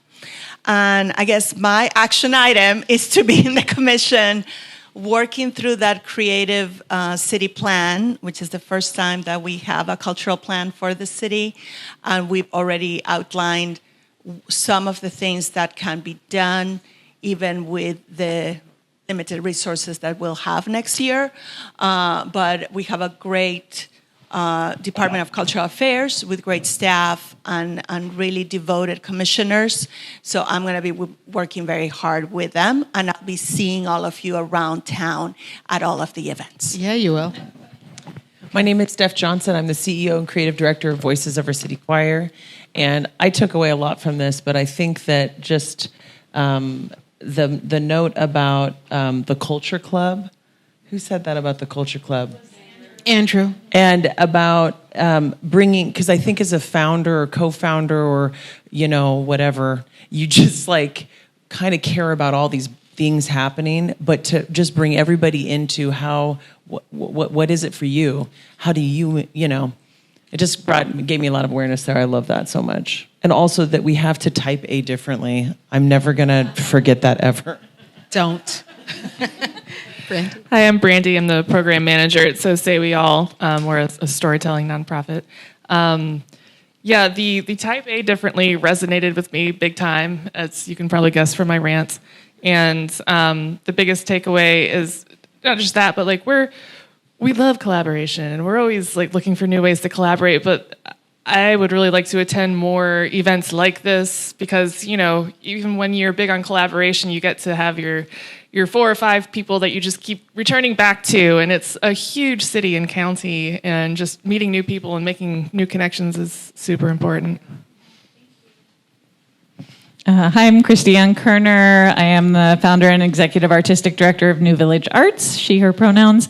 And Culture Club also really stuck with me, I will say. And then just the idea of accessibility for our staff is, where I'm thinking. Justin? Yeah, I'm Justin Hudnall, also with So Say We All. Yeah, I love the idea of us being able to pool resources to actually have some impact on city policies and stuff like that. And just being here today has made me remember all of these grievances I've just had to let go, because I'm like, well, I can't do it alone. Like repealing the cabaret laws would single-handedly change San Diego's arts and culture scene overnight. But we could do it, right? Because, we can be collectively very hard to ignore. Okay, so this is the one thing I'm going to do afterwards. I am going to hook up with Gina Lopez right over there. But first, before we meet, I'm going to go take the tour of the art exhibit. And did you tell me it was like $12 for an annual pass? For the museum. For the museum. Yes. So for $12 all year, whenever it's open, we can just go in? Yes, and I think I need to hire her. I'm just. Yes. I can do $12 for all you, and it's close. $1 a month. And I want to talk to you, and I want to talk to the other lady over there. Anybody look new arts? We definitely have playwrights in San Diego Black Artists Collective. If you are interested, okay. Do I have to? Where's the gong? Gong. Gong. Oh, okay. I don't know. I'm Katrina Bruins with Visions Museum of Textile Art. We're located in Liberty Station, and we're a free museum, so please come by anytime you want. But one thing that I think I was reminded of, this year we've really been, as a staff, been trying to go to more museums and locations around our city. We actually recently did a Padres tour too, so just something fun for our staff to get out and get to learn about, whether it be architecture. There's a lot to learn about the architecture at the Padres Petco Park if you haven't been, but also going to other museums and learning from their staff and having them, provide docent tours and us doing the same thing. So kind of these exchanges that we've been able to have with staff. And so I think just listening to these ideas, I'm reminded of how important that is to continue and to provide for our full staff, because I think, a lot of times at different levels you get invited to things, but, when you're first getting started, or if you're at the lower level, you're not always invited into some of those off-site activities. And so I think just the importance of getting to do that as a full team together, everyone has the chance to get off-site, be creative together, learn together, and all kind of be on the same page is really important to me. So something I hope we can continue. Excellent. Hi, my name is Galina Marcus. I'm a founder and CEO of San Diego Art Directory. Thank you so much. This is the first time I'm attending a Vanguard Culture event. So this is a great honor for me and a great opportunity. Lisan, thank you so much for bringing attention to the exhibition. You are our pilot project on this program, and I'm so glad that it worked out. And so I just wanted to very quickly say that we are a free resource for the proactive marketing and advertising for all San Diego County arts and culture. So if all of you, if you're not posting on SanDiegoArtDirectory.com, please start doing it, because then we're taking care of spreading the word about your organizations and what you do, and all the opportunities for the San Diego residents to see and visit and enjoy, and also resources for artists if you have open calls or want to collaborate, or we love connecting organizations together. That's something that we do a lot. And for the next year, what we're focusing on, we have a long list of strategic things we're trying to do, but one main thing is that we are trying to create more paid projects for the arts community, for the individual artists in San Diego, specifically by creating collaborations with businesses in San Diego and individuals in San Diego, because there's no shortage of needs on the creative space, not necessarily only visual. It can be like videography and photography for events and entertainment sector and all of that stuff. All the businesses need that. They know that they need that. They don't know that artists can't provide it on the commercial basis, a lot of them. So that's what we're trying to bridge. Pardon my English. Okay. So that's the big action for us for next year. Okay, excellent. Hi, Sarah Beckman with Outside the Lens. Super inspired, check the box on Type A differently, but then also Patricia, the art limo was such a reminder for thinking differently. Reminds me of the Porta Party, who used to be at the New Children's Museum when I worked there, which had a disco ball inside of I don't know if you ever saw that, a porta potty.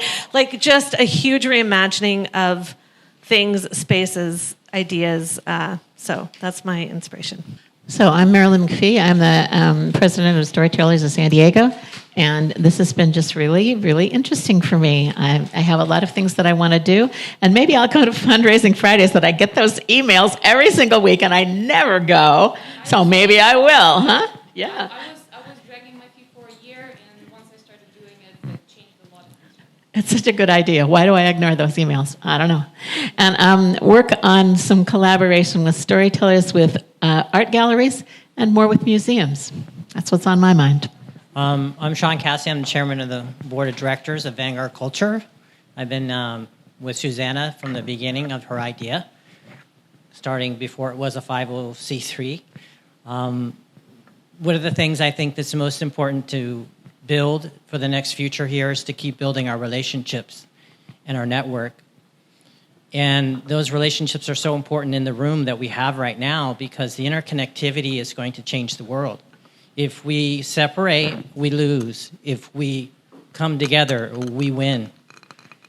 So we have to use what we've brought together here, 13 years of development, of organizing and connecting people together through events, through social spaces, now reaching over 1 million people when we put things out in 13 years. That's a lot of people we can reach. And what's in the room right now is to say, we all know we need to collaborate, but you know the historic moment we're in right now. There's no surprises in the room right now. We're in a very historic moment. The arts are the savior in a moment like this, not just to each other, but to the public at large. We have a responsibility to the public at large for their wellness, their being, their happiness, their joy, their ability to see something positive in life, and also to mourn when they need to mourn. We are the keepers of the message.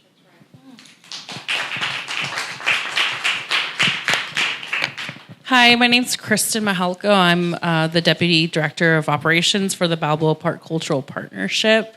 This is my first time back at a networking event, so it's really just taking it in. After having a kid, I'm just trying to get reintegrated into this field again. And so for me, my takeaway is definitely remembering to set boundaries, because life is a lot different these days, but I definitely want to stay connected and help where I can. I'm a helper, and I heard a lot of great ideas today that I would love to learn more about and collaborate on. Oh, okay, I'm Cecilia Kuma. I'm the Executive Director of Playwrights Project. What I'm taking away from today is I heard Patricia saying honoring the legacy of the work that we do, but also moving into this next phase and hearing from our employees and really building up that staff retention. And I like that idea too of the culture club and these opportunities for staff to just have downtime to share together from all levels. And I don't think we get that enough, and actually engaging our board in that as well. So I think some of that downtime where the ideas can just be generated. That's what I'm taking from this meeting. Thank you. I'm Bob Lehman. I'm the Executive Director of the San Diego Museum Council and the Vice Chair of the San Diego County Arts and Culture Commission, representing District 4, which is basically the Balboa Park area of the county. I think for this year, I'm just going to take more instead of stepping back or even as busy as I am, I see opportunity when there's something like this that happens, and you can always seize it when it's happening. So that's for me. I'm not going to say what it is yet, but I'm just going to take on more. I'm the end. You're the final words. No pressure. No pressure. Okay. I had to start by telling you my New Year's resolution this year was to become an underachiever. However, I've spoken with my hat of the San Diego Visual Arts Network, but for next year, I'd like to announce that North County Arts Network, which is, I'm chairman of that organization right now, is going to do a series of 4 capacity building events for 2006. We've been invited by Oceanside to do these events together, to partner with them. And I believe the first event is going to be about civic governance and how to get those funders that are associated with our county to come through for you. And so please sign up for the San Diego Visual Arts Network on our mailing list. If you're in North County, watch for this series of 4 events for capacity building in 2006. 26. 2026. Thank you. I also want to say that I'm delighted to be at Hera Hub. Felina and I got together before she opened the first Hera Hub, and for the first 4 or 5 years we did exhibitions in the spaces. This wasn't wonderful. Existing then, right? I know, yeah. Yeah, and I just love the idea of this group space for people to come, and want to thank you especially for allowing us to come here today. I feel honored, so honored and grateful. Yeah. So we're closing out with just a very quick mindfulness moment. Before that, I just want to thank our team. Thank you so much for working so hard today, making this possible. Thank you so much to Lisan for opening up her home. I turned it off, for opening your home and your heart to us. Thank you so much. And all of you, please take the moment and seize the moment. Like Bob said, you only get one chance. This is the chance. Lisan. All right, so this is going to be literally a 30-second mindfulness moment because we're over.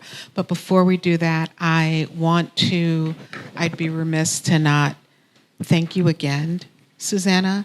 And you're so inspiring. And what I find personally inspired by is how bold and courageous and creative you are in the work that you're doing, and the fact that you are both a visionary and a person who is going to make sure that it happens no matter what.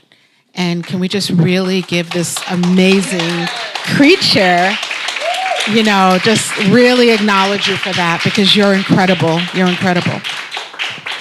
I mean, coming from you, that's like my highest honor. Thank you. And I feel seen. And I'm so grateful to know you now and call you a friend. I feel like you've really changed my life. Thank you. And she can sing. We did a Soulful Saturdays last year, and we did karaoke. She can sing. And this lady I was like, what in the heck is going on? Yeah, karaoke night. Karaoke night. Okay. We're going to do, this is really, really quick. Here's what we're going to do, okay?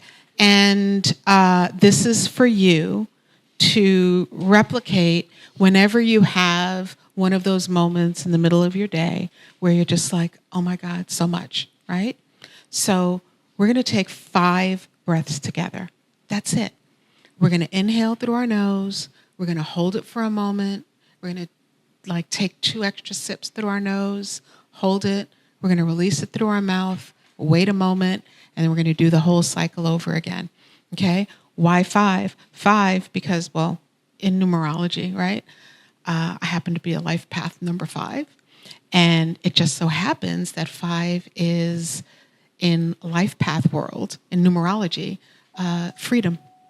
right? So just to anchor that in for you to remember, the next time your back's up against the wall, your emotional back is up against the wall, take a moment. It'll take you literally 15 seconds. Repeat this. Give yourself a second and then get back into it. Okay? So let's just all do it together so we know what to do. All right? It'll take us not long. All right, so just get comfortable again really quick. Gather your energy. Just let it go. Bring in whatever you need so that all of your energy is focused on you, because you have the right to do that. You have an obligation to do that so you can show up as the beautiful, amazing leaders that you are. And let's do it. Okay, let's breathe in through our nose. Hold it for a moment. Another 2 quick ones, if you can. And then just let it go. That's one. Let's do it again. Breathe in through your nose. Hold it. Take in a little bit more. Hold it. And let it go. Again. 2 more quick ones. And let it go. Fill your belly. Hold it. A little bit more. Let it go. Let your shoulders drop. 1 more. Pull it in. Another couple. Hold it and let it go. And then don't just jump up and get back to your email inbox. Just give yourself a minute. Just a quick second. And then whenever you're ready, open your eyes. Give yourself a pat on the back. Maybe a little hug. And then get back to your life. Thank you all so much for being here. Thank you for joining us for Mashup 2025.